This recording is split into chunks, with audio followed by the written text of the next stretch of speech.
السلام علیکم ورحمۃ اللہ وبرکاتہ۔ بسم اللہ الرحمن الرحیم۔ الحمد للہ رب العالمین، والصلاة والسلام علی اشرف الانبیاء وسید المرسلین، نبینا محمد وعلی آلہ واصحابہ اجمعین ومن تبعہم بإحسان الی یوم الدین، اما بعد۔ اللہم اغفر لنا وَلِإِخْوَانِنَا الَّذِينَ سَبَقُونَا بِالْإِيمَانِ وَاغْفِرْ لِآبَائِنَا وَأُمَّهَاتِنَا وَاغْفِرْ لِأَسَاتِذَتِنَا وَمَشَايِخِنَا وَمَنْ أَوْصَانَا وَاغْفِرْ لِلْمُسْلِمِينَ وَالْمُسْلِمَاتِ الْأَحْيَاءِ مِنْهُمْ وَالْأَمْوَاتِ۔ قال الإمام ابن بطة رحمه الله في كتابه الإبانة عن شريعة الفرقة الناجية يقول بسنده حدثنا أبو بكر أحمد بن سليمان قال حدثنا محمد بن عثمان قال حدثنا منصور بن أبي مزاحم قال حدثنا أبو وكيع عن أبي عبد الرحمن عن الشعبي عن النعمان بن بشير قال قال رسول الله صلى الله عليه وسلم الجماعة رحمة والفرقة عذاب۔ جیسا کہ آپ تمام حضرات کو بخوبی معلوم ہے کہ ہمارا یہ ہفتہ واری درس امام ابن بطہ عکبری رحمہ اللہ کی مشہور کتاب الابانہ الکبریٰ کی شرح اور تفسیر کے سلسلے میں چل رہا ہے۔ اس کتاب میں ہم بارہا بتا چکے ہیں کہ عقیدے کے مسائل اور منہج کے مسائل بڑی تفصیل سے ہیں، خصوصی طور پر منہج کے، کیونکہ منہج کا مطلب ہوتا ہے طریقہ اور وہ میتھڈ جس میتھڈ پہ انسان عقیدہ سیکھتا ہے۔ ایک تو ہوتا ہے عقیدہ سیکھنا ڈائریکٹ اللہ تعالیٰ کے بارے میں، رسول کے بارے میں، کتاب اور فرشتوں کے بارے میں، آخرت کے بارے میں، تقدیر کے بارے میں، یہ عقیدے کے ارکان ہیں۔ لیکن اس عقیدے کو سیکھنا کیسے ہے، تو یہ جو میتھڈ ہے یہ سب سے اہم چیز ہے، کیونکہ اگر آپ کا طریقہ اخذ، طریقہ تعلم، طریقہ ہی غلط ہے تو سب غلط رہے گا۔ اسی لیے علماء نے اس موضوع پر بہت زیادہ توجہ دی ہے۔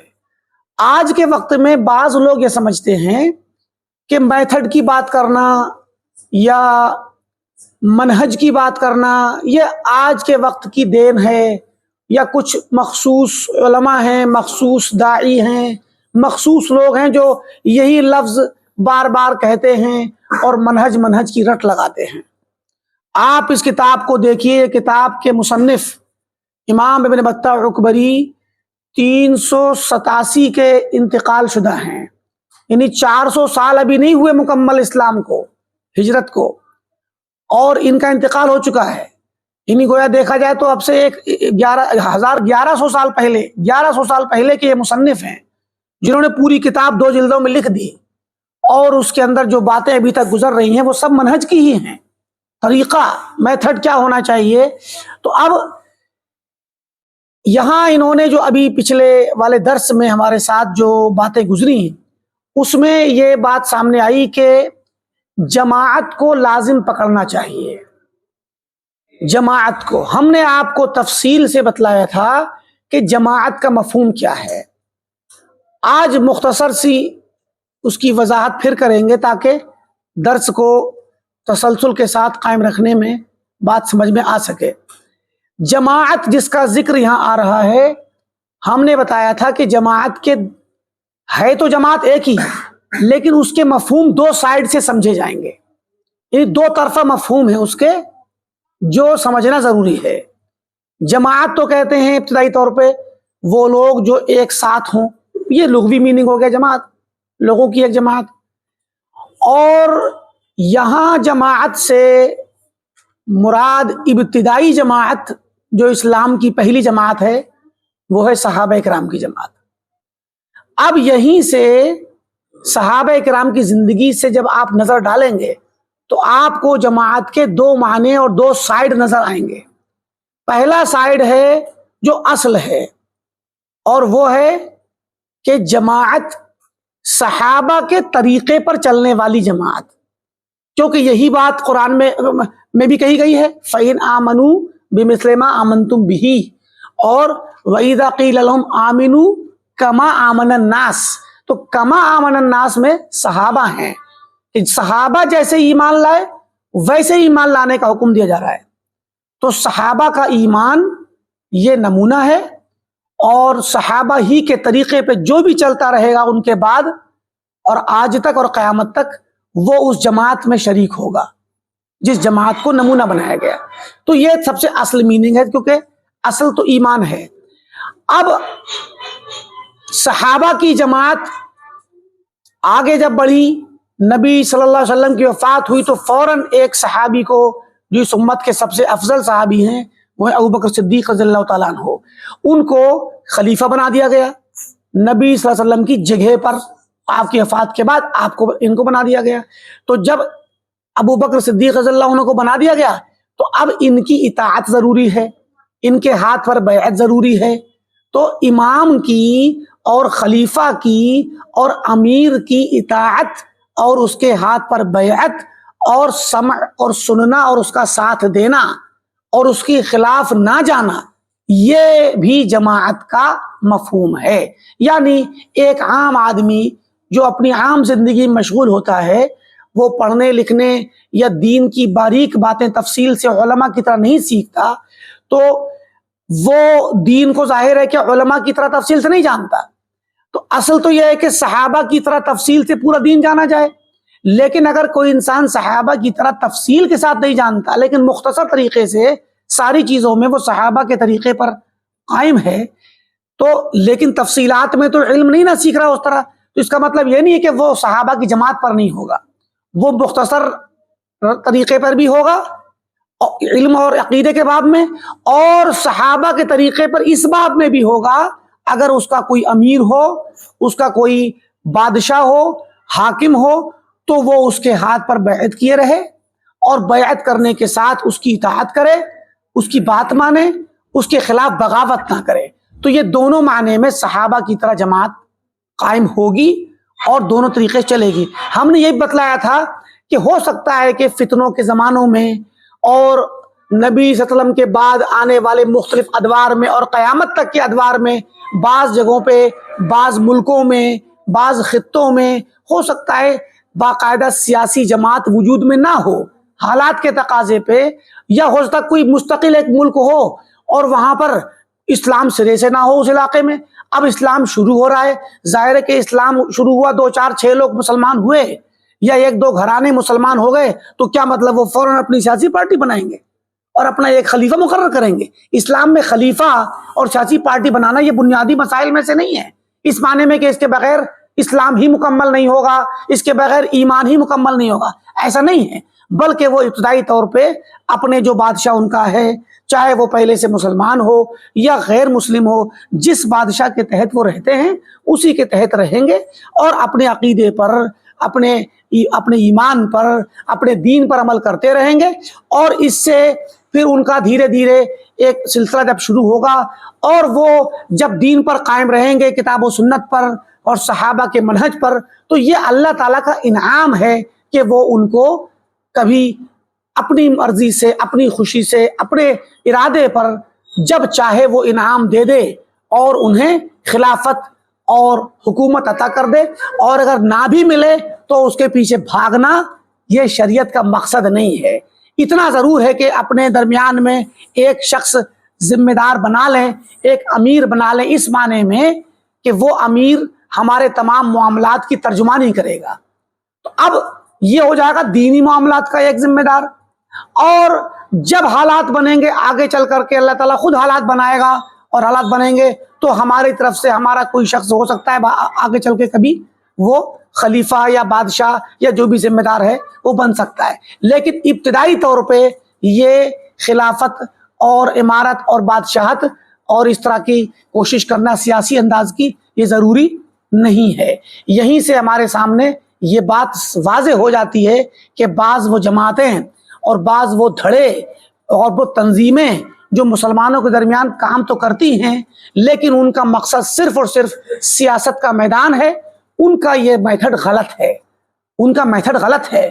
انبیاء نے آ کر کے سیاست کا بازار گرم نہیں کیا، سیاست کی کرسی حاصل کرنے کی نہ کوشش کی اور نہ اس کی دعوت دی، بلکہ انبیاء نے آ کر کے دعوت سیدھے ایمان کی دی، توحید کی دی، اللہ کی عبادت کی دعوت دی، اور اس کے ساتھ ساتھ دھیرے دھیرے وہ جماعت انبیاء کی، ان کے متبعین کی بڑھتی چلی گئی۔ بسا اوقات بعض انبیاء کو اس طرح کے حالات اور مواقع ملے کہ انہوں نے حکومتیں بھی قائم کی، اور اللہ تعالیٰ نے بنی اسرائیل میں خاص کر انبیاء بھیجے جو ان کی قوم کی سیاست بھی کرتے تھے۔ حدیث میں آتا ہے کہ کانت بنو اسرائیل تسوسہم انبیاءہم، کہ بنو اسرائیل کی سیاست اور ان کی قیادت ان کے انبیاء کرتے تھے، اور بعض نبیوں کو موقع نہیں بھی ملا۔ تو یہ کوئی ناکامی نہیں ہے اور نہ کوئی ایک طرح کی محرومی ہے، بلکہ یہ اللہ رب العالمین کی ایک مشیت ہے اور اس کی خاص ایک نعمت ہے کہ وہ جس کو چاہتا ہے اور جب چاہتا ہے عطا کرتا ہے، اور جس کو نہیں دیتا تو کوئی اس کے اندر حرج کی بات نہیں ہے۔ لیکن دین اور ایمان ساتھ میں ہونا ضروری ہے، جس کے پاس ایمان ہے وہی اصل دین پر اور حق پر ہے۔ تو صحابہ کی جماعت دو مفہوم رکھتی ہے، ایک تو دینی، علمی، اعتقادی، عملی، اور اسی عملی کے ساتھ ساتھ ایک یہ کہ اگر اس جماعت میں امیر ہو تو اس کی اطاعت کی جائے گی۔ اب ہمارے درمیان ہماری جماعت تو ہے مگر ہمارا سیاسی امیر نہیں، تو ہمیں سب سے پہلے ہمارے عوام کو، ہمارے نوجوانوں کو اپنے علماء کے ساتھ مل کے رہنا ہے، تبھی وہ جماعت کا مفہوم صحابہ کی طرح جماعت کا مفہوم ظاہر ہوگا۔ اب کیا ہوگا اگر خدا نخواستہ حالات، کبھی کوئی فتنہ آتا ہے، کوئی مشکل آتی، جس طرح آپ سوال کرنے کے لیے علماء سوال کرتے ہیں ویسی بہت سارے فتنے ہوں گے۔ دین کے نام پہ جو بھی شخص آئے گا، دین کے نام پہ جو بھی بات آپ تک پہنچے گی، آپ اس کی تحقیق کریں گے، یہ تو ہمارا منہج ہے۔ تو وہ تحقیق آپ علماء کے ذریعے کریں گے، جو معتمد علماء ہیں ان سے معلوم کر کے۔ تو ایسے ہی جو شخص دین سکھانے آئے گا اس کے بارے میں پتہ کریں گے، تاکہ آپ کا عقیدہ، آپ کا ایمان محفوظ رہے۔ یہ ہے جماعت کا مفہوم۔ ہو سکتا ہے کوئی شخص کبھی کوئی ایسی بات کہ جو آپ کو اچھی لگے، لیکن ہو سکتا ہے کہ وہ بات دیکھنے میں اچھی ہو لیکن حقیقت میں ایمان کے خلاف ہو، منہج کے خلاف ہو، صحابہ کے سلف کے طریقے کے خلاف ہو، بلکہ اہل بدعت کی پہچان ہو۔ تو اس لیے ضروری ہے کہ اپنے آپ کو علماء کے ساتھ جوڑ کے رکھیں اور علماء سے اس بات کی تصدیق کرا لیں کہ یہ بات صحیح ہے یا نہیں ہے۔ یہی جماعت کو مضبوطی سے پکڑنے کا مفہوم ہے۔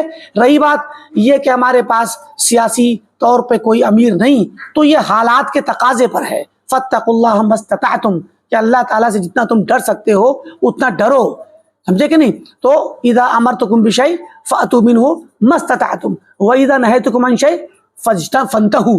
حدیث میں آتا ہے کہ جب میں تمہیں کسی چیز سے منع کروں تو اس سے رک جاؤ، اور جب حکم دوں تو جتنا کر سکتے ہو اتنا کرو۔ تو وہی ہے کہ جتنا ہم کر سکتے ہیں اللہ تعالیٰ کے لیے، جتنا اللہ سے ڈر سکتے ہیں، جتنی اللہ کی اطاعت کر سکتے ہیں، اپنے طور پر پوری کوشش کرنے کے ساتھ، جس میں ہماری طرف سے کوئی کمی نہیں ہو، کوتاہی نہ ہو اور سستی نہ ہو، غفلت نہ ہو، تو ایسے طور پہ اللہ تعالیٰ دیگر ان چیزوں میں جو آپ کی طاقت کے باہر ہیں اللہ تعالیٰ اس کو معاف کر دیتا ہے۔ تو یہاں پر جو سیاق و سباق ہے وہ جماعت کے ساتھ رہنے کا ہے۔ تو فرمایا، حدیث کے الفاظ ہیں، نعمان بشیر رضی اللہ تعالیٰ عنہ کی روایت آ رہی ہے اور یہ روایت صحیح ہے۔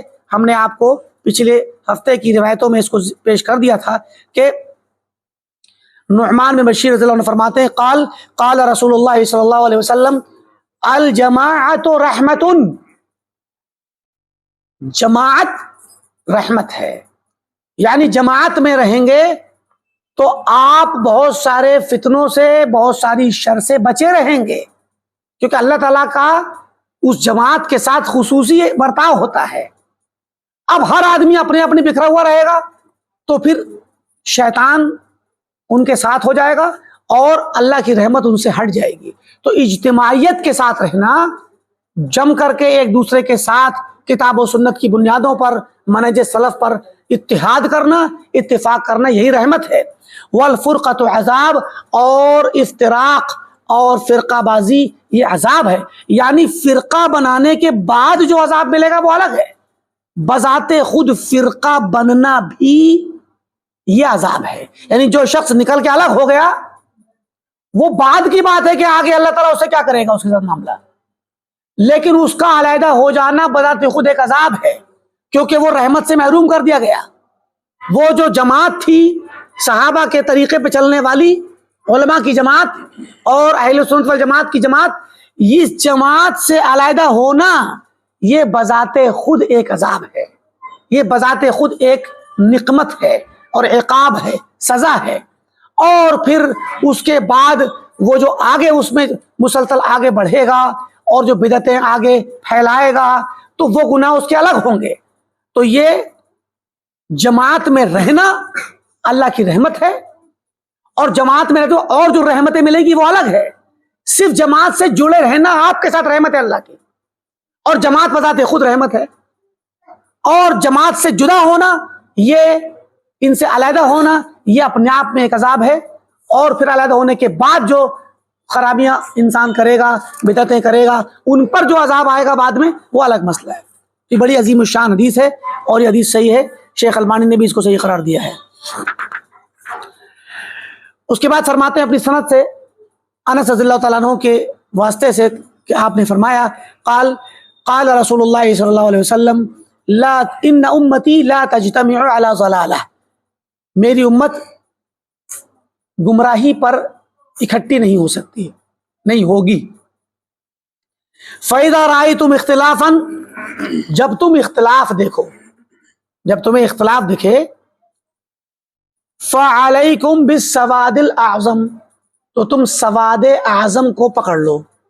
سواد کہتے ہیں کالے کلر کو، سواد اعظم جو تمہیں پبلک میں جاؤ اور نظر ڈالو جہاں کالے سر اور کالا کالا ماحول زیادہ دکھے، مراد یہ کہ زیادہ تعداد انسانوں کی دکھے مسلمانوں کی، تو اس کو تم لازم پکڑ لو۔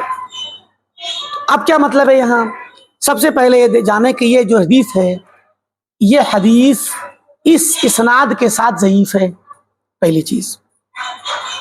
اور اس حدیث میں جو بات آ رہی وہ دو طرح کی ہے۔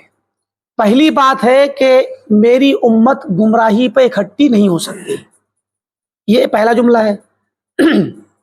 دوسرا جملہ ہے کہ جب تم دیکھو اختلاف، امت میں اختلاف دیکھو، تو پھر تم اکثریت اور سواد اعظم کے ساتھ ہو جاؤ۔ دو جملے ہو گئے یہ، اختلاف والا اور امت کے متعلق۔ تو اور جو دیگر حدیثیں آئی ہیں اس سلسلے میں، اس معنی میں، ان حدیثوں کو دیکھتے ہوئے اور طرق کو دیکھتے ہوئے اہل علم نے، شیخ البانی وغیرہ اور دوسرے اہل علم نے یہ بتایا ہے اور یہ حکم لگایا ہے کہ پہلا والا حصہ تو ٹھیک ہے، یعنی میری امت کبھی بھی گمراہی پہ ساری کی ساری امت اکٹھی ہو جائے ایسا نہیں ہو سکتا، ٹھیک، یہ بات تو ٹھیک ہے، اس میں کوئی شک نہیں۔ یعنی امت اسلامیہ کے اندر گمراہیوں کا آنا، اختلاف کا آنا یہ تو ممکن ہے، لیکن کوئی مسئلہ گمراہی والا ہو، غلط بات ہو، باطل اور ضلالت گمراہی ہو، اور اس ضلالت پہ پوری امت، سارے لوگ اس پہ اکٹھے ہو جائیں، پوری امت اس کو مان لے اور حق بولنے والا ایک بھی نہ بچے، ایسا نہیں ہو سکتا۔ کیوں؟ کیونکہ اس کے متعلق ایک روایت پیچھے گزر گئی ہے ہمارے دروس میں، اور وہ حدیث بڑی مشہور ہے کہ لا تزال طائفۃ من امتی ظاہرین علی الحق، میری امت کی ایک ٹکڑی، ایک جماعت ہمیشہ حق پر قائم رہے گی۔ یہ والی بات آپ کو ہمیشہ ذہن میں رکھنا ہے۔ تو اب کیا ہے، ایک جماعت اللہ کے نبی وسلم کے زمانے سے لے کر کے صحابہ کے زمانے سے ہوتے ہوئے تابعین، تبع تابعین اور بعد کے لوگوں میں قیامت تک ایک جماعت ہمیشہ حق پر رہے گی۔ طائفہ کا معنی کیا ہے؟ طائفہ کا لفظ ہے، طائفہ کا معنی ترجمہ جماعت سے کرتے ہیں عمومی اردو میں، ورنہ طائفہ کا عربی زبان میں معنی ہوتا ہے چھوٹی سی جماعت جن پر ایک اور دو لوگوں کا بھی اطلاق ہوتا ہے، کم سے کم دو لوگ بھی ہوں تو وہ طائفہ ہیں۔ بلکہ امام بخاری نے تو کہا ہے کہ ایک آدمی بھی طائفہ ہے، اور اس کی بھی تصدیق ہوتی ہے عبداللہ بن مسعود رضی اللہ تعالیٰ عنہ کے اس اثر سے کہ ان سے پوچھا کہ مل جماعہ، جماعہ کیا ہے؟ وہ جو حدیث میں ہے نا الجماعت کو پکڑو، تو پوچھا کہ جماعت کیا ہے؟ تو کہا کہ ان تکون علی الحق ولو کنت وحیدا، کہ تم حق پہ رہو چاہے تنہا رہو، یہی جماعت ہے۔ تو اب ہمیں تمام جو کیا اصول ملا؟ پہلا اصول تو یہ ملا کہ امت پوری کی پوری امت گمراہی پہ اجماع نہیں کر سکتی۔ اجماع کا مطلب ہوتا ہے ہر شخص اس بات کو مان لے اور اتفاق کر لے۔ ایک ہوتا ہے اتفاق، لیکن اتفاق کبھی زیادہ تر لوگوں کا ہو سکتا ہے اکثریت کا اتفاق، لیکن کچھ لوگ ہیں جو مخالف ہیں، اس کو اجماع نہیں کہتے، اس کو اتفاق الاکثر کہتے ہیں۔ میجورٹی کا اتفاق ہے، میجورٹی نے زیادہ تر لوگوں نے مل کر کے اتفاق کر لیا ہے، لیکن اگر تھوڑے سے لوگ بھی مختلف ہیں، تھوڑے سے لوگ بھی مخالفت کر رہے ہیں، تو اس مسئلے کو اب ہم اجماع نہیں کہیں گے۔ اجماع جو ہے وہ حجت اسی لیے ہے، اجماع حجت کیوں ہے؟ کیونکہ اجماع میں سب کی بات اتفاق ہوتا ہے، سب کا، اور جب سب کا اتفاق ہوگا تو یہ حدیث کہتی ہے کہ امت کبھی گمراہی پہ اکٹھی نہیں ہو سکتی۔ اور چونکہ وہ والی حدیث بھی آ رہی ہے کہ امت میں ایک جماعت ہمیشہ حق پہ قائم رہے گی، اب اس مسئلے میں جب کوئی اختلاف نہیں ہے تو وہ جماعت اسی کے اندر موجود ہے، کیونکہ ساری امت اس کو مانے ہوئے ہے، تو وہ جماعت بھی اسی میں ہے، بلکہ اس مسئلے میں پوری امت وہ جماعت کے طریقے پر ہے جو حق پر قائم رہے گی۔ تو پتہ چلا اجماع اسی لیے حجت ہے، کیونکہ اجماع کے اندر جو ہے جب کسی کی مخالفت نہیں ہوتی ہے تو پوری امت کبھی بھی غلط بات پہ اتفاق نہیں ہو سکتی۔ تو پوری امت کا اتفاق یہ اجماع کہلاتا ہے۔ لیکن مسلمانوں کی اکثریت اگر کوئی اتفاق کر لے تو اس کو اجماع نہیں کہتے، اس کو اتفاق الاکثر کہتے ہیں، ٹھیک ہے؟ تو اب ایک بات تو یہ ہو گئی کہ امت کبھی بھی گمراہی پہ اکٹھی نہیں ہو سکتی۔ اب یہاں پہ بعض لوگ جو ہمارے یہاں مقلدین ہیں، احناف یا ماتریدی اور اشعری لوگ ہیں، کیونکہ ان لوگوں کو سواد اعظم اور بڑا زیادہ تعداد ہونے کا ایک زعم ہے کہ ہم زیادہ بڑی تعداد میں ہیں، وہ لوگ اس والے بعد والے جملے سے دلیل پکڑتے ہیں کہ سواد اعظم کو پکڑنے کے لیے کہا گیا ہے۔ تو اس لفظ کے اندر دو باتوں کا خیال رکھیں۔ پہلے تو ہم نے بتا دیا کہ یہ جملہ ثابت نہیں، کہ فعلیکم بالسواد الاعظم، یہ سواد اعظم والا لفظ اس حدیث میں ثابت نہیں ہے، کہ جب اختلاف دیکھو امت میں تو جہاں اکثریت ہو وہاں جاؤ، یہ والی چیز صحیح نہیں ہے۔ اچھا، تو اس لیے اس لفظ سے دلیل پکڑنا بے معنی ہے۔ اور دوسری چیز، یہ والی چیز اگر یہ والی چیز صحیح ہو، دیکھیے یہ تو ایک تو اسناد میں ٹھیک نہیں ہے، معنی میں بھی ٹھیک نہیں ہے۔ کیوں؟ کیونکہ دوسری حدیث میں جب آپ نے فرمایا کہ میری امت کی ایک طائفہ، چھوٹی سی جماعت ہمیشہ پر قائم رہے گی، تو جب اختلاف ہو گیا اور ایک طرف ایک طائفہ ہو گئی اور ایک طرف سواد اعظم ہو گئے، تب کیا ہوگا؟ اب حدیث کہتی ہے کہ طائفہ حق پر رہے گی، ایک حدیث اور یہ والی حدیث کہہ رہی ہے کہ جو ہے سواد اعظم کے پیچھے جاؤ، تو اب گویا تعارض ہو گیا۔ اس سے پتہ چلتا ہے کہ جو ہے اکثریت اسلام کے اندر، شریعت کے اندر اکثریت اور اغلبیت کبھی بھی میجورٹی جو ہے یہ حق کا معیار نہیں ہے۔ وَإِن تُطِعْ أَكْثَرَ مَن فِي الْأَرْضِ يُضِلُّوكَ عَن سَبِيلِ اللَّهِ، کہ اکثریت کو تو گمراہ قرار دیا گیا ہے، اور اکثریت ہمیشہ گمراہ ہوتی ہے۔ وَقَلِيلٌ مِّنْ عِبَادِيَ الشَّكُورُ فَمَا وَجَدْنَا لِأَكْثَرِهِم مِّنْ عَهْدٍ وَإِن وَجَدْنَا أَكْثَرَهُمْ لَفَاسِقِينَ۔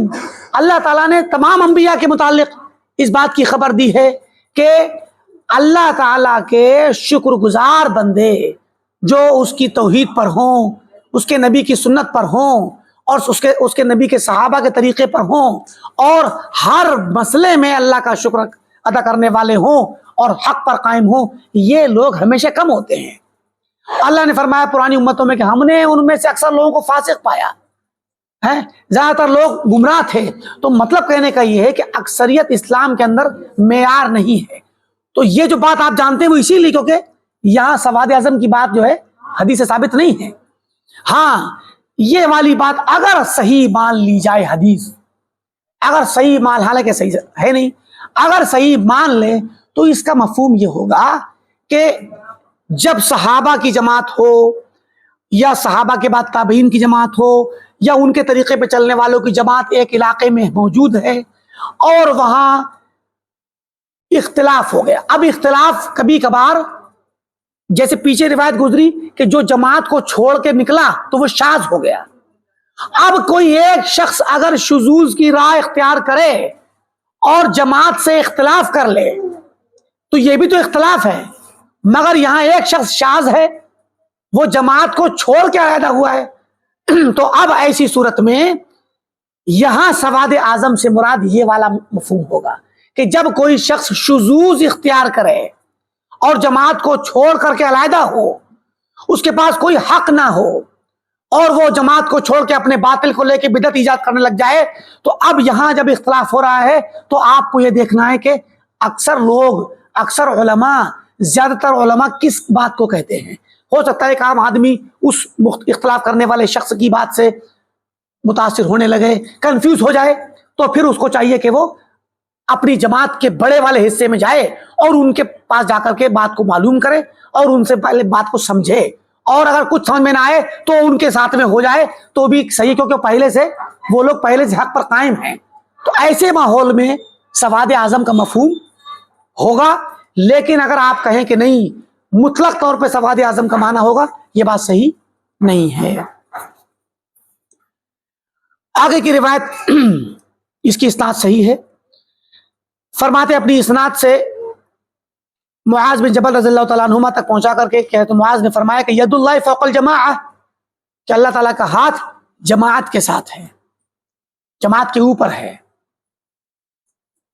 فمن شذ, اور جو شخص جماعت سے الگ ہو کے جدا ہوگا, تنہا ہو جائے گا. شذ میں شذوذ, تنہائی, بالکل چھوڑ کے الگ ہو گیا. لم یبال اللہ بشذوذ, تو اللہ تعالیٰ اس کے شذوذ کی پرواہ نہیں کرتا, اس کی پرواہ نہیں کرتا. تو مطلب کیا ہے کہ اللہ تعالیٰ کا ہاتھ ہے جماعت کے اوپر, تو جب جماعت کے اوپر اللہ کا ہاتھ ہوگا تو ظاہر ہے کہ اللہ تعالیٰ کی تائید بھی آئے گی اور اللہ کی خصوصی رحمت ہوگی. جیسے پیچھے گزرا کہ جماعت رحمت ہے, تو یہی مطلب یہاں پر بھی ہے.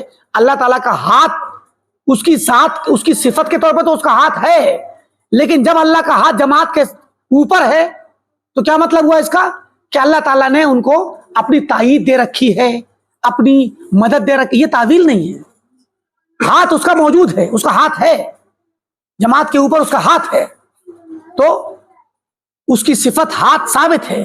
لیکن ہاتھ جب ہے تو اس کا فائدہ کیا ہے؟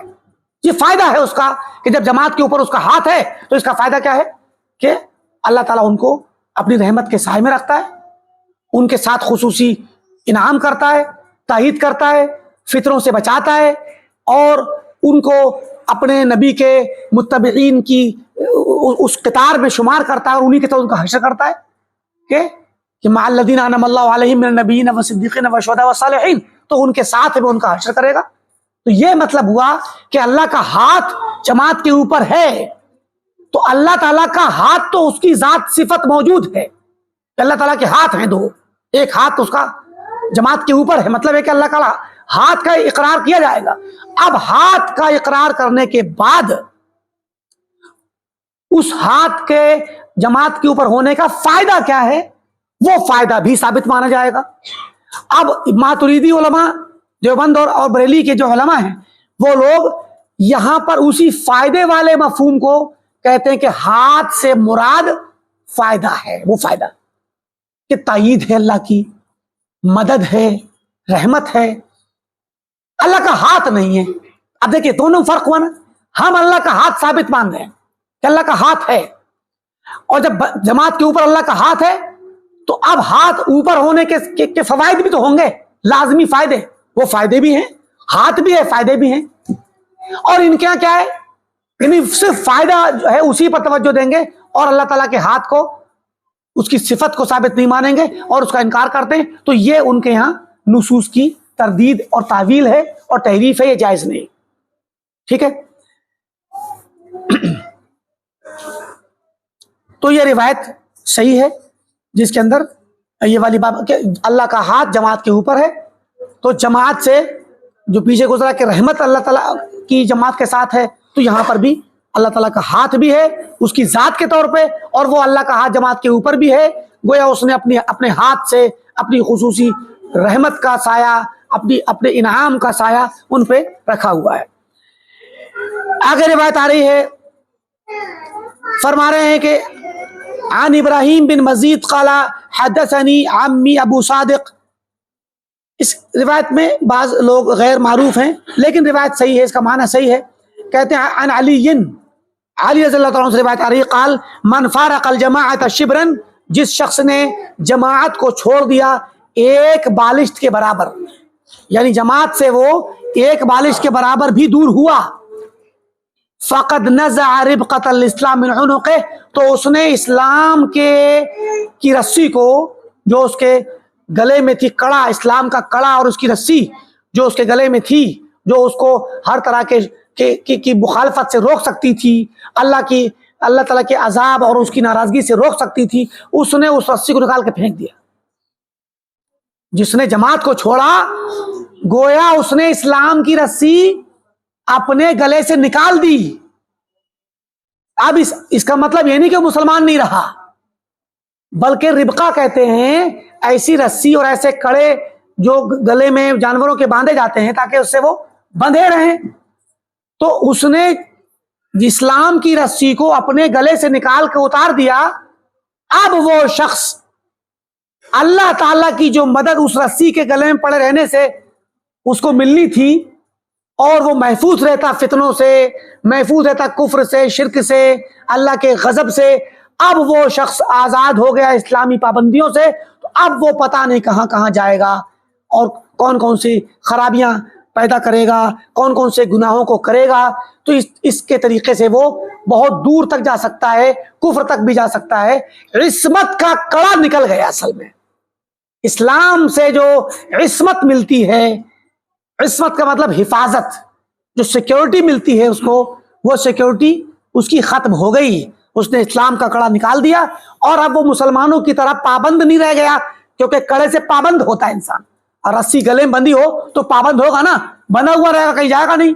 تو اب وہ بندھا ہوا نہیں رہ گیا، آزاد ہو گیا، اور جب آزاد ہوا جماعت سے نکل کر کے تو اب وہ کہاں جائے، اللہ کو کوئی پرواہ نہیں۔ جیسے پیچھے بات میں گزرا کہ اس کے شذوذ کی کوئی پرواہ نہیں، اللہ تعالیٰ پرواہ نہیں کرتا، اب حفاظت نہیں کرے گا اس کی۔ دیکھیے یہاں پر اس طریقے سے نصوص کو جوڑ کر کے سمجھنا ضروری ہے، ورنہ اس حدیث سے خوارج کے جیسے لوگ اور تکفیری لوگ استدلال کر سکتے ہیں کہ جس نے جماعت کو چھوڑا اب وہ اپنی جماعت کو جماعت قرار دیں کہ ہماری جماعت سے جو نکلے گا وہ کافر ہے، کیونکہ اس نے اسلام کا کڑا اتار دیا، اسلام کا پٹا اتار دیا، اسلام کی رسی اس نے نکال دی، اب وہ عثمان کہاں رہا۔ تو یہاں پر یہ مطلب نہیں ہے اس کا مطلب پیچھے والی روایت میں جیسے گزرا، فمن شذا، جو شخص شذوذ اختیار کرے گا، لم یبال اللہ بشذوذ، اللہ اس کے شذوذ کی پرواہ نہیں کرے گا۔ تو یہاں وہی ہے کہ جس نے اپنے گلے سے اسلام کی رسی نکال، اور جتنے جماعت سے دور ہوا ایک بالشت، گویا اس نے گلے سے رسی نکال دی، اب اللہ تعالیٰ اس کی پرواہ نہیں کرے گا۔ اسلام کی رسی جب تک اسے گلے میں تھی اور وہ جماعت سے جڑا تھا تب اللہ کی رحمت اس کے ساتھ تھی، اللہ اس کو بچا رہا تھا، فتنوں سے، بدعتوں سے، شرک و کفر سے اور گمراہیوں سے بچا رہا تھا۔ اب اس کی پرواہ نہیں کرے گا کیونکہ وہ جماعت سے دور ہو گیا، گویا اس نے پٹا نکال دیا۔ عصمت کا ایک طریقے سے وہ جو ہوتی ہے نا توق النجات ہے، سیفٹی بیلٹ اس نے نکال دی، سیفٹی بیلٹ جو ہے اس نے اتار دی۔ تو اس طریقے سے یہاں پر یہ ایک دوسرے احادیث سے اکٹھا کر کے سمجھنا ضروری ہے۔ آگے کی روایت آ رہی ہے اسی معنی کی، سلام بن کہیل کہتے ہیں کہ علی رضی اللہ عنہ سے وہی روایت ہے، من فارق الجماعۃ شبرا فقد خلع ربقۃ الاسلام، جس نے ایک بالشت بھی جماعت کو چھوڑا اس نے اسلام کو چھوڑ دیا، اسلام کا پٹا اور اسلام کی رسی کو اس نے نکال دیا۔ آگے کی روایت آ رہی ہے اسی طرح کی، ہم پڑھ دیتے ہیں، من فارق الجماعۃ شبرا فقد خلع ربقۃ الاسلام من عنقہ، اور ایک اور روایت آ رہی ہے حذیفہ رضی اللہ تعالیٰ عنہ سے، قال من فارق الجماعۃ شبرا فارق الاسلام، جس نے جماعت کو ایک بالشت چھوڑا حقیقت میں اس نے اسلام کو چھوڑا، کیونکہ وہ اللہ تعالیٰ کی طرف سے اب سلامتی اور امن و حفاظت سے دور ہو گیا، اور اسلام سے بھی وہ دور نکل سکتا ہے، کفر میں جا سکتا ہے، بہت کچھ اس کا ہو سکتا ہے۔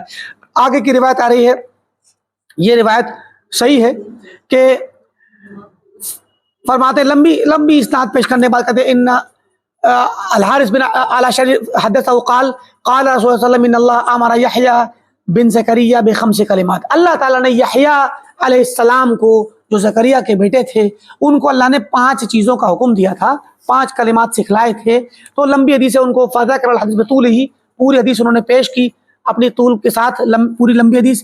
پھر فرمایا کہ قال رسول اللہ صلی اللہ علیہ وسلم، تو پھر آپ نے فرمایا میں بھی تم کو 5 چیزوں کا حکم دیتا ہوں. ٹھیک، یعنی یہ حکم نبی صلی اللہ علیہ وسلم کے اپنے الفاظ میں کہ جن کا اللہ نے مجھے حکم دیا ہے تو میں تمہیں حکم دے رہا ہوں. کیا؟ الجماعہ، جماعت کو لازم پکڑو، والسمع والطاعہ، اور سنو اور اطاعت کرو، والہجرہ، ہجرت کرو، والجہاد فی سبیل اللہ، اور اللہ کی راہ میں جہاد کرو. تو یہ شروع اسلام میں بہت ساری چیزیں ایسی تھیں جو ضروری تھیں، جیسے ہجرت کرنا شروع اسلام میں لازم تھا، اور جو ہجرت نہ کرے بلکہ وہ گنہگار بھی تھا، اور اس کے ساتھ دوسرے مسائل تھے. لیکن اب فتح مکہ کے بعد ہجرت کرنا فرض نہیں رہ گیا، بلکہ یہ انسان کے حالات پر ہے کہ کون انسان کیسے حالات میں ہے.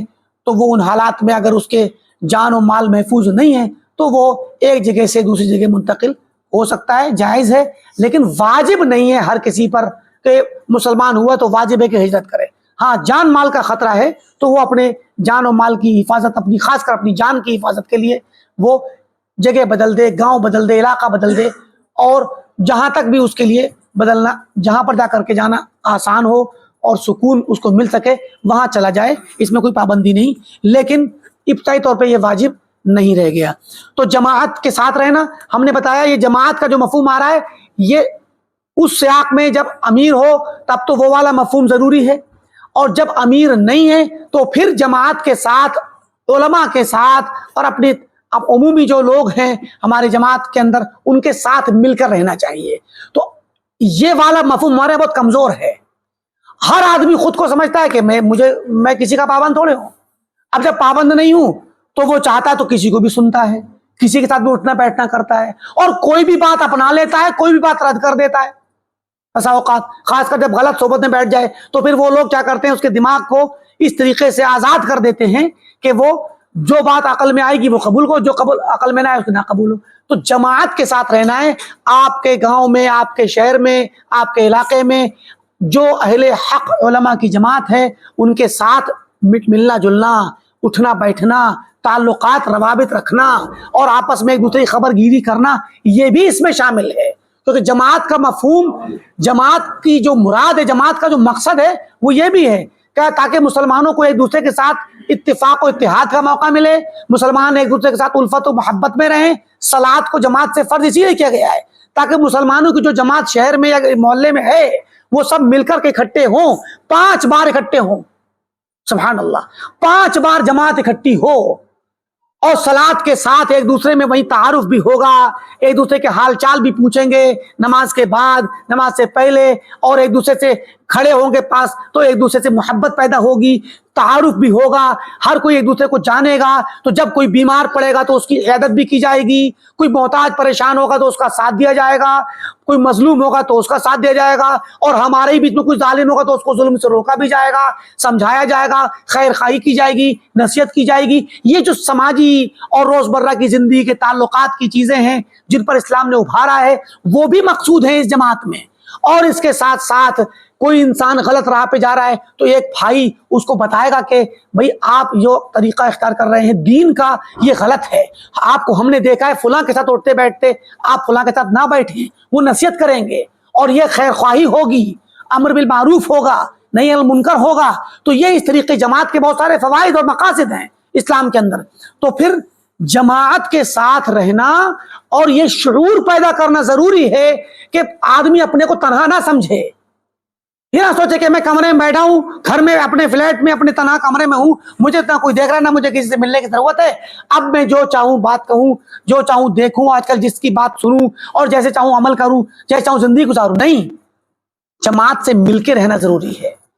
اسی لیے جماعت کے اسی ساتھ میں اس کے ساتھ صلاۃ باجماعت بھی ضروری ہے، اور عمومی حالات و عقائد اور مسائل کے حالات کے اندر جماعت کا ساتھ لینا، ان کے ساتھ رہنا لازمی ہے۔ اسی لیے علماء نے کہا ہے کہ بندہ کہیں بھی رہے جماعت کے ساتھ نماز ضرور پڑھے۔ کیوں؟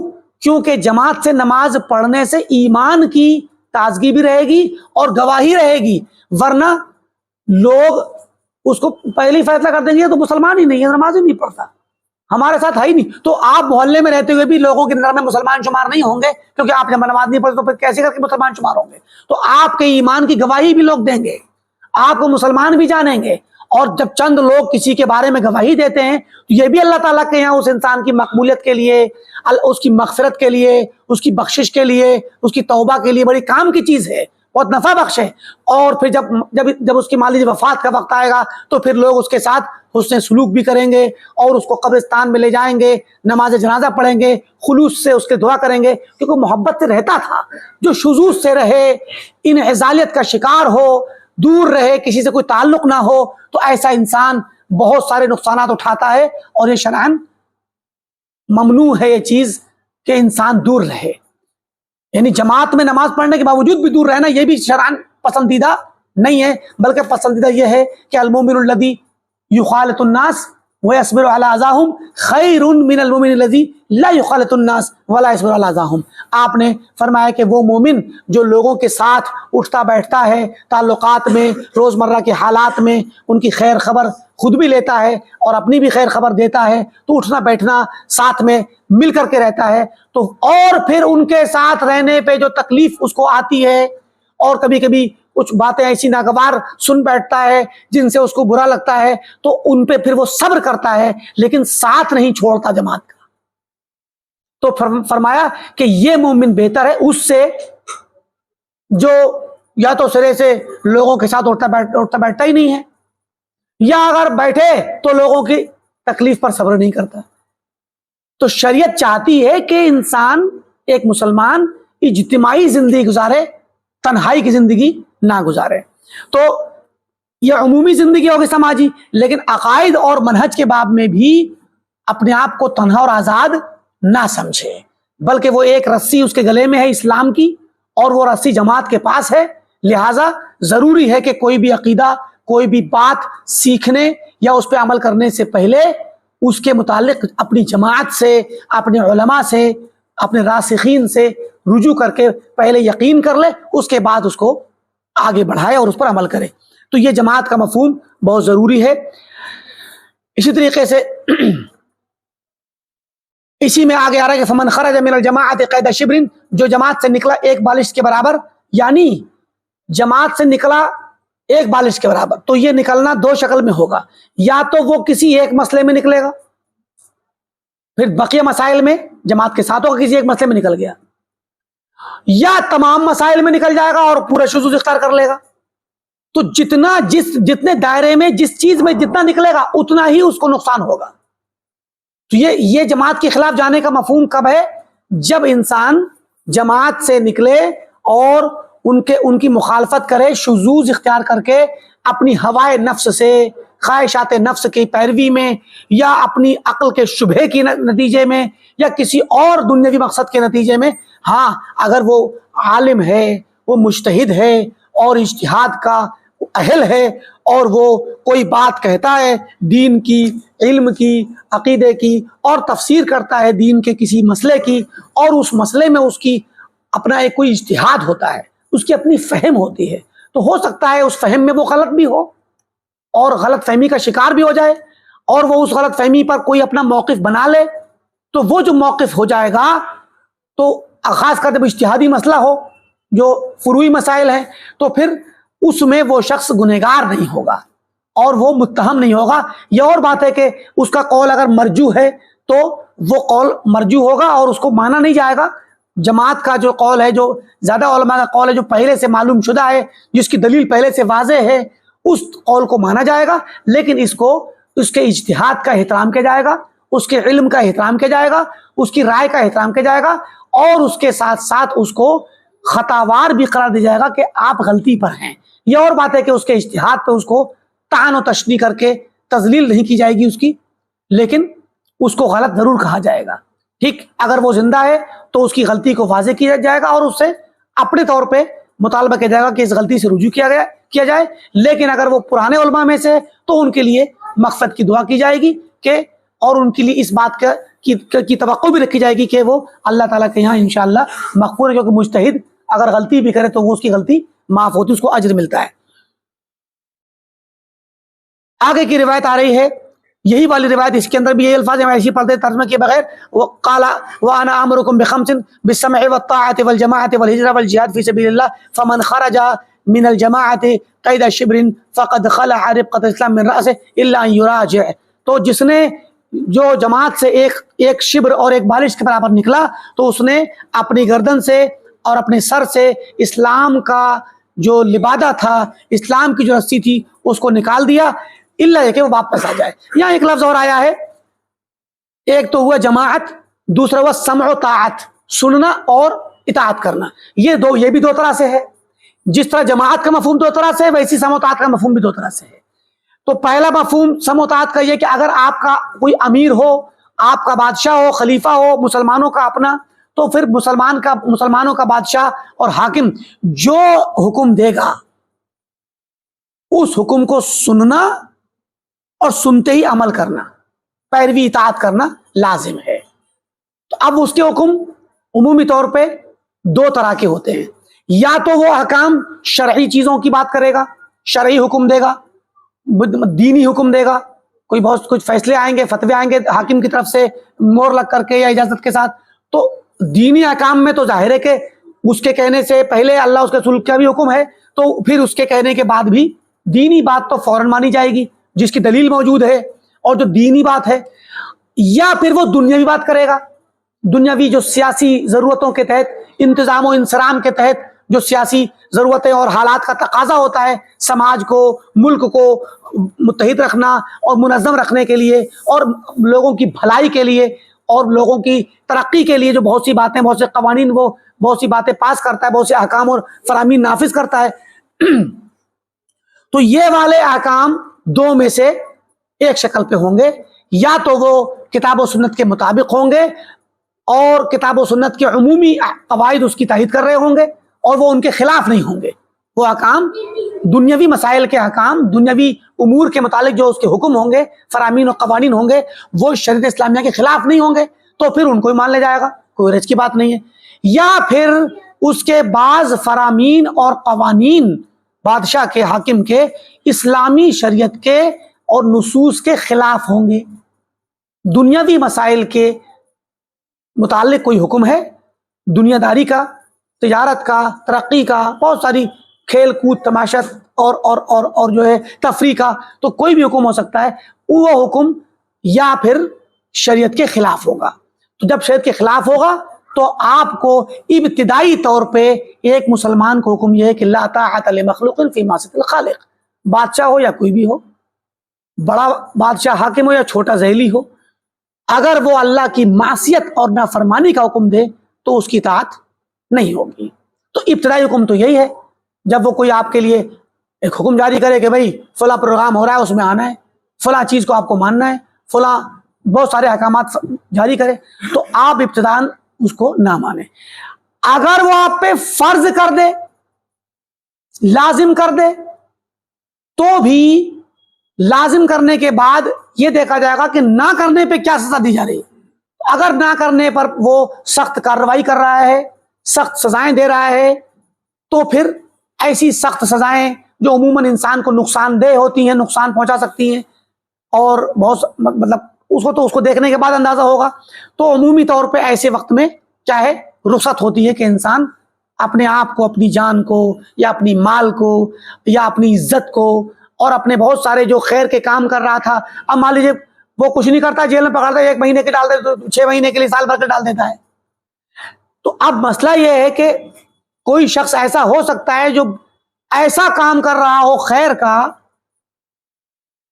کہ اگر وہ 1 مہینے کے لیے جیل میں گیا تو وہ خیر کا کام رک جائے گا، اور اس کے رکنے کے بعد کوئی جو حالات پیدا ہوں گے، جو برائی ہوگی وہ زیادہ بڑی ہوگی، جبکہ اس مسئلے کو مان لینے سے جو برائی ہے وہ چھوٹی ہے. ایسا ہو سکتا ہے، کچھ مسائل ہوتے ہیں اس طرح کے. بسا اوقات کبھی ایک شخص کی وجہ سے ایک بڑی بڑی تعداد ہوتی ہے امت کی کہ سارا کا سارا کام اس ایک شخص پہ منحصر ہوتا ہے، خیر کا کام ہو، کاروبار کا کام ہو، بہت سی چیزیں ہوں، بہت سے غربا فقراء کے لیے بہت سے دینی کاز ہوتے ہیں، بہت سی چیزیں ہوتی ہیں جو ایک شخص کے اس پر موقوف ہوتی ہیں. اگر وہ مان لیجیے روک دیا گیا، جیل میں ڈال دیا گیا تو سارا کا سارا ٹھپ پڑ جائے گا. تو اگر وہ مان لیتا ہے بات کو تو وہ اس طرح سے مقارنہ کرے گا حالات کے تحت. تو اگر جب مجبوری بنے گی تو پھر وہ یا عزیمت پر عمل کرنے میں جو نقصان ہے وہ زیادہ بڑا ہے اور رخصت پہ عمل کرنے میں نقصان چھوٹا ہے تو وہ بڑے نقصان کو ہٹائے گا اور چھوٹے نقصان کو اٹھا لے گا، یعنی اس کی اطاعت کر لے گا.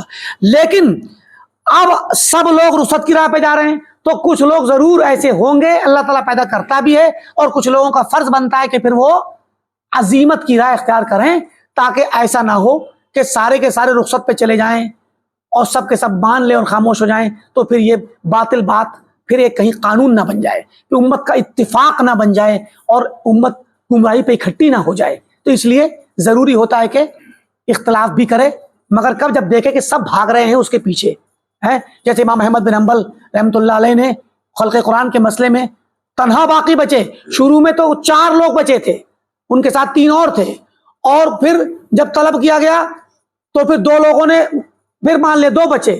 تو اس طریقے سے پھر آخرکار لاسٹ میں امام احمد بچے اکیلے. تو ہوتا کیا ہے کہ اب بتائیے، یعنی بڑے بڑے علماء، بڑے بڑے محدثین فقہاء موجود ہیں بغداد میں، کوفہ میں اور بصرہ میں اور پورے عالم اسلام میں، اور وہ لوگ یا تو خاموش بیٹھے ہیں، روپوش ہو گئے ہیں، کوئی دور دراز نکل گئے ہیں تاکہ پکڑ میں نہ آئے، یا کچھ خاموش بیٹھے ہوئے ہیں، یا کچھ نے تعویل کر دی ہے اور کچھ ایسی گول مول بات کہہ دی ہے توریہ کے باب سے کہ ان کو بھی لگے کہ ہماری بات مان گیا اور بات بھی صحیح انسان نہ کرے، اور کچھ نے مجبوری کے اعتبار سے رخصت کی راہ اختیار کر لی ہے. پورا ماحول ایک طرف سے خلق قرآن کے مسئلے میں قرآن کو مخلوق مان رہا ہے اور اللہ کے کلام کو مخلوق مان رہا ہے. تو امام احمد اکیلے بچتے ہیں، اور جب وہ بچتے ہیں تو پھر پوری امت کا عقیدہ بچ جاتا ہے. علماء نے کہا ہے کہ اگر اللہ تعالیٰ کی بلکہ اللہ تعالیٰ کی رحمت ہوتی ہے، لیکن اللہ تعالیٰ جو رحمت کرتا ہے اس کے لیے بھی اسباب کوئی نہ کوئی بناتا ہے. تو اللہ تعالیٰ کی رحمت کے بعد اگر امام احمد نہ ہوتے تو پوری دنیا آج جہمیہ کے عقیدے پہ ہوتی ہے. تو امام احمد کی وجہ سے یہ بہت بڑا مسئلہ تھا جو ایک اعتقادی باب تھا. تو مطلب کہنے کا یہ کہ اس چیز کو سامنے رکھا جائے گا کہ رخصت کی راہ اختیار کر سکتا ہے انسان، مگر کب تک؟ اس کی بھی ایک لمٹ ہوگی. اور کیا ہوگا کہ لاسٹ میں جا کے کچھ لوگ ایسے بچیں گے، اور بچنا بھی چاہیے جب دیکھے کہ سب لوگ اس عزیمت کے خلاف رخصت پہ جا رہے ہیں تب. تو یہ ہو گیا بادشاہ کے سیاق میں سموتاعت کا حکم. اور سموتاعت کا دوسرا حکم ہے کہ بادشاہ تو نہیں ہے لیکن علماء ہیں. اب علماء کی زبانی اسلام کا کوئی حکم سنیں اور شریعت کا کوئی مسئلہ سنیں یا پڑھے، اور عقیدے کی ہو یا عمل کی کوئی بات ہو، اس کو سنے تو سن کے فوراً قبول کرے، آمنا و صدقنا بھی کہے، خاص کر جب نیا علم ہو تب. اور جب وہ سن لے تو فوراً اس پر عمل بھی کرے. یعنی پابند ہے، ہر بندہ پابند ہے اس بات کا کہ شریعت کا جو حکم آئے اس کو سن کے قبولے اور فوراً عمل کرے. تو پھر اس کو سمجھنے کے لیے علماء سے رجوع بھی کرے. تو یہ بھی سموتاعت علماء کی جائے گی. علماء سے مسئلہ پوچھے گا اور علماء جب مسئلہ بتائیں گے تو پھر اس مسئلے کو کتاب و سنت کی روشنی میں جب سامنے آئے گا تو اس کو ماننا بھی ضروری ہے، کیونکہ علماء کا مسئلہ نہیں ہے وہ، بلکہ مسئلہ کس کا ہے؟ شریعت اسلامیہ کا. اور اس کے اندر ہجرت کی بات ہم نے بتا دی کہ وہ شروع میں واجب ضروری تھی. اور آگے والجہاد فی سبیل اللہ، آپ نے کہا کہ میں جہاد کی آپ لوگوں کو وصیت کرتا ہوں یا حکم دیتا ہوں. تو آپ نے جہاد کی جو بات کہی، ظاہر ہے کہ شروع میں جب جہاد فرض ہوا تو سارے مسلمانوں پہ فرض تھا، لیکن اس میں بھی کچھ لوگوں کی استثناء کی گئی کہ جو لوگ مریض ہیں، جو لوگ عذر والے ہیں، اور جو کسی جسمانی بیماری یا عذر میں مبتلا ہیں یا کسی اور بیماری میں مبتلا ہیں، کوئی اور عذر ہے ان کے پاس، تو ان کو آپ نے اجازت دی کہ وہ جو ہے کیا نام ہے جہاد نہ کریں. تو جہاد یہ ابتدائی طور پہ فرض کفایہ ہے، فرض کفایہ ہے کہ بعض لوگ کر لیں تو ساری امت طرف سے ادا ہو جاتا ہے. کبھی کبھار فرض عین ہو جاتا ہے مخصوص حالات میں، جب دشمن اسلامی حکومت پر، اسلامی ملک پر اور اسلامی شہر پر کوئی دشمن کفار کا ملک اور کفار کی فوج اگر حملہ کر دے اور مسلمانوں کو خطرہ لاحق ہو جائے تو پھر وہ ان کے اوپر دفاع کرنا واجب ہوتا ہے، جن لوگوں پہ خاص کر یہ حملہ آیا ہے. باقی لوگوں کی طرف سے بھی جو جس طرح کے حالات میں ہے، جس طرح کی پوزیشن میں ہے، وہ اسی طریقے سے اس میں اپنا ساتھ دے گا. کیونکہ یہاں پر یہ معاملہ نہیں، اس معاملے کو بہت غلط استعمال کیا جاتا ہے، جہاد کے مسئلے کو بہت ہی غلط استعمال کیا جاتا ہے. اخوانیوں کے یہاں اور جماعت اسلامی کے سیاق میں جو لوگ ہیں، جماعت اسلامی والے یا ان کے منہج پر چلنے والے، ان لوگوں کے یہاں جہاد کا مفہوم یہ عمومی طور پہ اخوانی اور سروری یہ پیش کرتے ہیں کہ جہاد فرض عین ہے. سمجھے کہ نہیں؟ اب گویا اگر کسی ایک جگہ پہ کوئی جہاد کی شکل بنی ہوئی ہے، وہاں کے حالات میں وہاں کا کوئی امیر ہے اور وہاں پر جہاد کرنا اور شریعت کے مطابق مناسب اور جائز ہو گیا ہے، تو اب یہ کہتے ہیں کہ پوری دنیا ان کا ساتھ دے، پوری دنیا ان کے ساتھ جائے، تو گویا پوری دنیا کے تمام لوگ ان کے ساتھ جا کر کے جہاد کریں. تو یہ بات غلط ہے. جہاد ابتدائی طور پہ فرض کفایہ ہے اور فرض عین ان پہ ہوگا جن کے اوپر حالات کے تقاضے میں استنفار عام جب ہوگا، اور اس میں بھی انہی لوگوں پر فرض ہوگا جو اس کی طاقت رکھیں گے، سب نہیں. اور بقیہ لوگ کیا کریں گے؟ جن کے پاس کوئی ہتھیار دے کر کے طاقت مدد دے سکتا ہے تو ہتھیار دے کر کے، کوئی مال کے ذریعے دے سکتا ہے تو مال کے ذریعے، کوئی ان لوگوں کے لیے کپڑا ہے، کھانا پینا ہے اور بہت سی چیزیں ہیں جو ضرورت کی ہوتی ہیں وہ دے کر سکتا ہے تو ویسے کرے گا. اور جو انسان کچھ نہیں کر سکتا، دعا کر سکتا تو وہ دعا کرے گا. تو ہر انسان اپنے اپنے دائرے میں اس چیز کو نبھائے گا. اور جہاد کے اپنے شرائط ہیں، اس کے اپنے ضابطے ہیں، اس کا اپنا نظام ہے. ہر جگہ کوئی آدمی کہے کہ نہیں اب یہاں مسلمانوں پہ ظلم ہے تو جہاد کرو، ایسا نہیں ہوتا. جہاد ایسے نہیں ہوتا. جہاد کے لیے اس کے ضابطے اور قوانین ہیں، اس کی شرائط ہیں. اس کی سب سے پہلی شرط یہ ہے کہ مسلمانوں کی ایک جماعت ہو، جن کا کوئی ایک امیر ہو، جو اس کی عمارت کے تحت، جھنڈے کے تحت سارے لوگ اکٹھے ہوں اور وہ اس کے ہاتھ پر بیعت کیے ہوئے ہوں. تو مسلمانوں کی ایک تو یہ جماعت ہونی چاہیے. دوسری چیز، جماعت ہونے کے باوجود ان کے پاس حالات کا تقاضا ایسا ہو کہ واقعی جہاد کرنا پڑ رہا ہو. ضروری نہیں کہ ہر بار جہاد ہی کرنے کی تلوار لے کے انسان نکل پڑے اور طاقت کا مظاہرہ کرے. تو حالات کو پہلے دیکھا جائے گا، کیا واقعی معنی میں طاقت کا استعمال کرنا چاہیے کہ نہیں کرنا چاہیے. تو جہاد کے لیے طاقت کے پہلے حالات کی ضرورت کو بھی دیکھا جائے گا. اب ضرورت بھی اگر دکھ رہی ہے تو دیکھا جائے گا ہمارے پاس طاقت ہے کہ نہیں. ہمارے پاس کیا اتنی طاقت ہے کہ جس طاقت کے ذریعے ہم جہاد کر سکتے ہیں، دشمن سے لڑ سکتے ہیں. اور مان لیجئے وہ طاقت بھی ہو جو اسلحے کی طاقت ہوتی ہے، نفری کی طاقت ہوتی ہے، انسانی اس کی فوجی طاقت، لیکن اس کے ساتھ ساتھ ہمیں یہ بھی دیکھنا ہوگا کہ کیا وہ موقع محل اور وہ جغرافیائی اور علاقائی حالات اس طاقت کے استعمال کے لیے مناسب ہیں کہ نہیں. کہ کبھی کبھی لگے گا آپ کو نہیں ہمارے پاس تو ہتھیار بہت ہیں، ٹھیک، اور بندے بھی لوگ بہت ہیں ہمارے پاس، امیر بھی ہے، حالات بھی بن چکے ہیں، لیکن آپ کے پاس لاجسٹک حالات، علاقائی طور پہ، جغرافیائی طور پہ اور عمومی جو سماج کے اندر اور پوری عالمی سماج ہے اس سماج کے اندر آپ کو سپورٹ نہیں مل رہی ہے. آپ کے پاس ایسے حالات نہیں ہیں، آپ کی پیٹھ محفوظ نہیں ہے، آپ کا سر محفوظ نہیں ہے. تو طاقت کا اندازہ بھی ان تمام چیزوں سے ہوگا. کہ ایسا تو نہیں کہ آپ سوچ رہے ہیں ہمارے پاس تلوار ہاتھ میں ہے یا بندوق تو ہمارے پاس طاقت ہے. نہیں، طاقت کا معیار، طاقت کا میزان بدل چکا ہے. تو طاقت اس میزان کی ہو جس میزان کی طاقت دشمن کے پاس ہے، اور پھر آپ کی پیٹھ محفوظ ہو. پیٹھ محفوظ کا مطلب کیا ہوتا ہے؟ ایسا نہ ہو کہ آپ سامنے سے جنگ کر رہے ہیں اور پیچھے سے دشمن آپ کو گھیر لے، چاروں طرف سے گھیر لے، تو پھر یہ اپنے آپ کو ہلاکت میں جھونکنے والی بات ہے.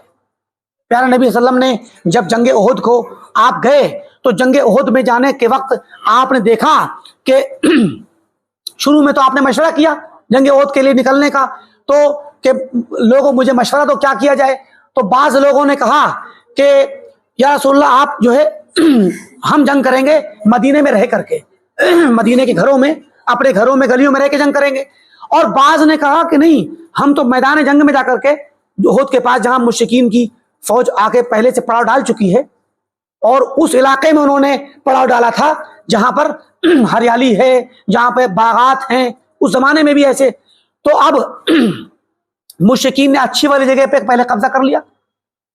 اب ظاہر ہے کہ میدان کا ایک حصہ جب جو اچھا والا تھا وہ انہوں نے قبضہ کر لیا, تو سامنے والا علاقہ بچا ہے.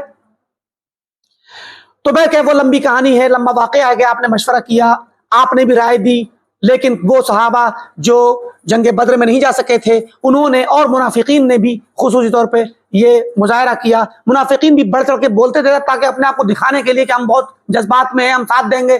تو انہوں نے کہا نہیں, ہم تو میدان جا کے لڑیں گے. تو خوب زور دیا ان لوگوں نے. تو آپ نے پھر اکثریت کی بات مان لی. پھر آپ جب لے کر کے نکلے تو آپ نے وہاں میدان کا معائنہ کیا, اور میدان کا معائنہ کرنے کے بعد حالات کو دیکھ کر کے آپ نے وہاں چھوٹا سا ایک جبل عینین ہے, جبل رمات جسے کہتے ہیں, چھوٹا سا پہاڑ, اس پہاڑی پر آپ نے 50 تیر اندازوں کھڑا کر دیا, یہ سوچ کے کہ ہم جہاں سے لڑیں گے, مان لیجیے یہاں سے لڑ رہے ہیں, یہ میدان مسلمانوں کا, یہ کفار کا, تو یہاں پر اس جگہ پہ پہاڑی ہے چھوٹی سی, تو اس پہاڑی پہ کھڑا کیا تاکہ اگر یہ لوگ پیچھے سے آ کے حملہ, کیونکہ اسی پہاڑی کے پیچھے سے آ سکتے ہیں حملہ کرنے کے لیے, پہاڑی میں سے نکلنے کا راستہ ہے. تو آپ نے کھڑا کیا تاکہ ہم یہاں جنگ لڑ رہے ہیں اور پیچھے سے آ جائیں تو کیا ہوگا, تو اپنی پیٹھ محفوظ کی. خاص کر آپ دیکھ رہے تھے کہ مشرکین نے ایک طرف 200 گھڑ سواروں کو کھڑا کر رکھا ہے, اسی طاق میں کہ یہ لوگ غافل ہوں تو ہم ادھر سے حملہ کریں. تو یہ جو جنگی حکمت عملی تھی جنگ احد کی, اس جنگ سے, اس حکمت عملی سے ہمیں سبق ملا, اور انسانی نظر اور انسانی عقل بھی اس بات کو مانتی ہے اور تقاضا کرتی ہے کہ انسان اپنے آپ کو ہلاکت میں نہ جھونکے. تو یہی کام تحریک شہیدین میں جب امام سید شاہ اسماعیل رحمۃ اللہ علیہ دہلوی رحمۃ اللہ علیہ اور سید احمد عرفان بریلوی رحمۃ اللہ علیہ, ان لوگوں نے جو جماعت بنائی مجاہدین کی, اور انہوں نے اس پہ انگریزوں کے خلاف جب جنگ کی, تو ان کی جماعت, یہ رہنے والے دہلی کے تھے, شاہ اسماعیل دہلوی, اور سید احمد بریلوی رائے بریلی کے رہنے والے تھے, شمال ہند کے.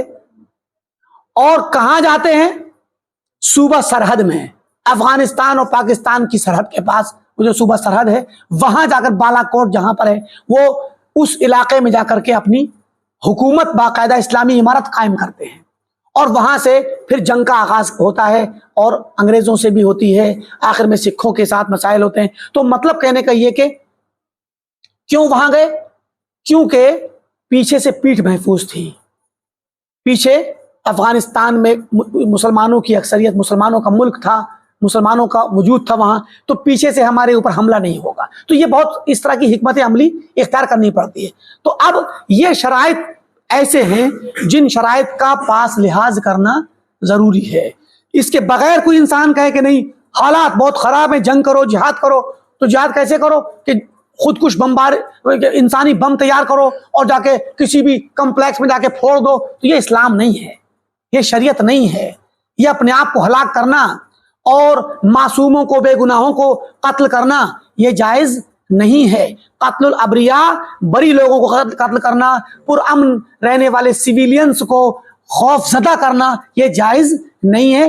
اس کا کہیں سے کہیں تک کوئی جواز, لیکن یہ سروریوں نے اور اخوانیوں نے اس بات کا فتویٰ دیا ہے, اور خوارج, آج کے زمانے کے جو خوارج ہیں وہ فتویٰ اس کا دیتے ہیں, اور وہ اسی کے ذریعے نوجوانوں کو بہکاتے ہیں. لہذا ضروری ہے جب انسان جماعت کے ساتھ رہے گا تو جماعت کے ساتھ رہنے سے اور علماء کے ساتھ رہنے سے وہ بہت سارے فتنوں سے بچے گا, اور ان مسائل کے فتنوں سے بھی محفوظ رہے گا. اللہ تعالیٰ ہم تمام کو اس طرح کے فتنوں سے محفوظ رکھے.